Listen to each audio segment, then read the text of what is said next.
goes a little something like this.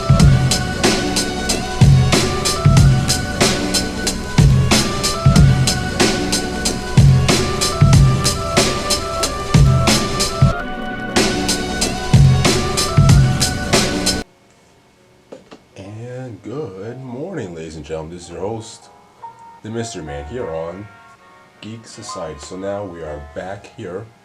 It's the show, so I told you guys we'll be back eventually, but I'm here now, and we're going to talk about some articles in which I'm going to do something a little bit different.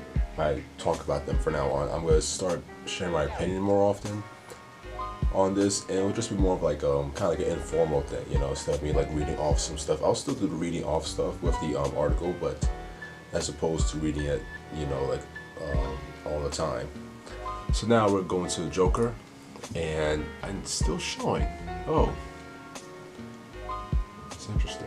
Anyway, we're going to some articles that talks about like the Oscar nominations it's been already getting.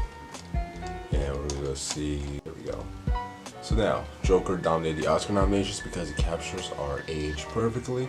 And let's see if it can tell me like the exact nominations it's earned. So, but for what I know so far, it got some Oscar nominations for Best Actor, Best Director, and Best Adapted Screenplay, as well as I think something else. Pretty sure. But all in all, it got like a lot of nominations. It got like, I think like 11 nominations. So, the editing wise and how the film is like made technically. But to get like the heavyweight nominations like screenplay, directing, and acting, and most importantly, Best Picture. That's something that not a lot of superhero films can do. Like. And that's all because that stems back from, I'm going to get off the topic as soon as possible, but I also I feel like it stems back from when it first was announced, you know, that Todd Phillips was going to be in charge of making this film. And Todd Phillips didn't want to make like the basic, you know, DC type film where you're just making something that's going to appeal to MCU fans, Marvel fans, action hero fans who are just like looking for a movie that has a formula. Joker doesn't have that formula. It's a completely original take on the character.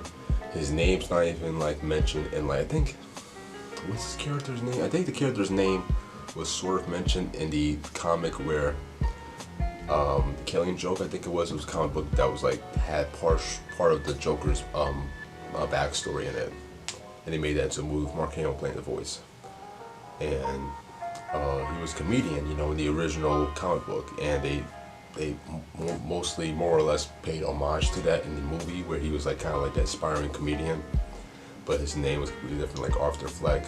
You know, it was like his whole, I mean, there's no like set time period like tools like that. It doesn't say like in like huge letters like 1987 or 1979. It just gives like an impression on what year it is. And I mean, when I looked at the movie, I'm like, okay, maybe it's like mid to late 70s, I think.